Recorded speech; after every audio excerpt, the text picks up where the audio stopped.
Morning, everyone. Well, this is a follow-up to the McClintock case. She's still in a healing lodge, and the sitting government, they had a debate about it yesterday. I couldn't find the debate. I found this Global News article, and link will be in the description, as with everything I talk about. And they had some footage of the debate, so we'll watch that. But I couldn't find the actual debate. I was going to go through and show a couple of high-profile people's whole speech on it, because I like to dig in a bit deeper than the regular news, right? But I couldn't find it. I went to the CPAC website, I went to YouTube, I went to Google. There's some other search engines that I use as well, and I couldn't find the full debate. So this is the best I got. I'm sorry. Here we go. Here's the government saying that a convicted child abductor, accessory to rape, and first-degree murderer of an 8-year-old will stay in a healing lodge because our government is stupid.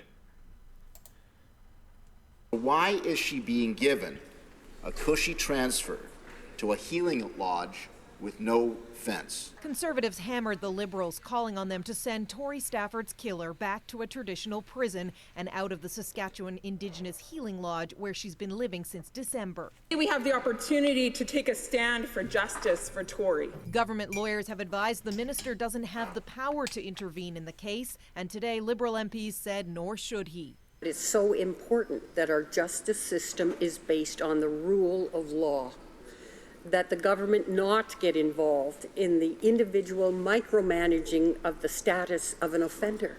Why don't we just bring her here right now and string her up right here in this parliament? Why don't we just get a rope and just do it right here? And I think that's what we're getting down to. I want to stop because conflating killing somebody who does deserve the death penalty, saying that in the House, he's trying to use hyperbole to make a point. He's saying, why don't we just kill her? The problem is, I think most Canadians think maybe we should just kill her. Why are we spending money to put this person up in a healing lodge? Why are we even spending money to put this person up in a prison? Seriously.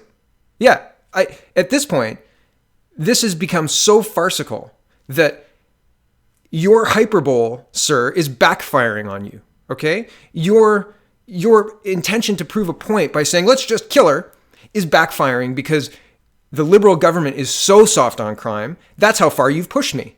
I'm seriously questioning whether we should bring back the death penalty for somebody who commits such a heinous crime. And that's all because of your ridiculous statement, sir. Keeping a murderer, a first-degree murderer, in a prison instead of a healing lodge with access to children is much more important than having the conversation of, should we kill said murderer? No, we should punish said murderer. My goodness. Where do you draw the line? Liberal Anthony Housefather said he may have supported the motion if the Conservatives had been more general about future legislation. I do support the idea that first-degree murderers should not be eligible to go to healing lodges. We should also talk about the fact that she is taking the spot of an Indigenous person who might need that facility more than she does. This is raising very important questions about the ability of people to do that. The Prime Minister didn't respond directly to Rodney Stafford's open letter calling on him to reverse the transfer. Tory's dad is coward. Now focused on his November 2nd Parliament Hill protest. You have to live with your consequences. You learn that as a child.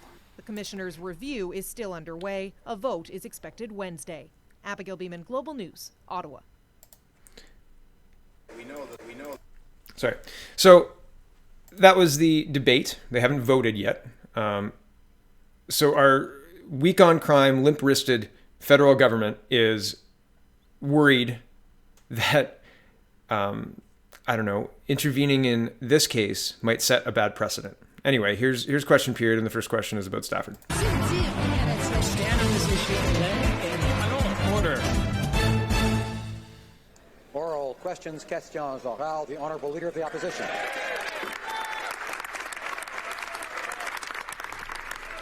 Mr. Speaker, Terry Lynn McClintock was not convicted of bad practices, as the Minister of Public Safety would suggest. She was convicted of the most heinous crimes imaginable.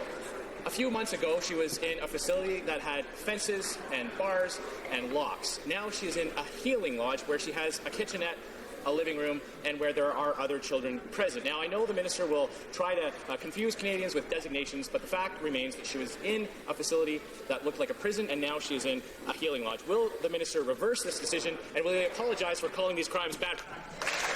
Honourable Minister of Public Safety. Mr. Speaker, Tori Stafford's brutal death in 2009 was a horrible, gut-wrenching crime for her family, but for the whole country too. The killer, McClintock, was reclassified as medium security in 2014. The government of that day did not challenge that decision. In fact, McClintock remains in a medium security correctional facility today. I've asked the Commissioner of Corrections to review every dimension of this case to ensure that proper process was followed, and also to determine whether the policies applicable are the correct ones or do they need to be changed. So a couple of things there. He said the previous government was the one who allowed McClintock's status to change from a maximum security to medium security. But it was not the Harper government that transferred her from a prison that looks like a prison to a healing lodge. That was this government. That happened during Mr. Goodall's reign and Mr. Trudeau's reign. So they were the ones who oversaw her being moved from a secure facility with bars and that looked like a prison to a place with no fence and access to children. Does that make any kind of sense? Just like absolutely everything they've done, they being the Liberals, it makes no sense. None at all whatsoever. So Scheer responds, but then goes into a NAFTA question. So I'm just going to let you hear Scheer's response, but I'm going to cut off the answer. I'll cut him off when he starts talking about NAFTA. Well, Mr. Speaker, Canadians don't want a review. They want action, and they want this government to make this right. So then he starts talking about NAFTA. So that's the end of this video. I just wanted to update you. This government is not going to do anything. They have no intention of doing anything. And instead, they want to shame the conservative movement for saying that this is an improper use of our judiciary and or an improper placement at the very least. They're trying to shame us. They're trying to say, oh, you might as well kill her. Let's kill her instead. And guys, no.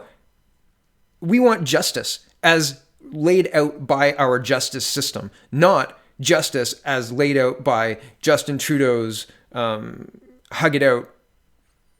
I don't know what his policy is, but it's certainly not law and order. It's hey, come on in. We've got lots of room. And oh, you're a gang member and you're from ISIS? Maybe we can help you. I don't know. It's ridiculous. So this is our government. Vote them out. Thanks for watching.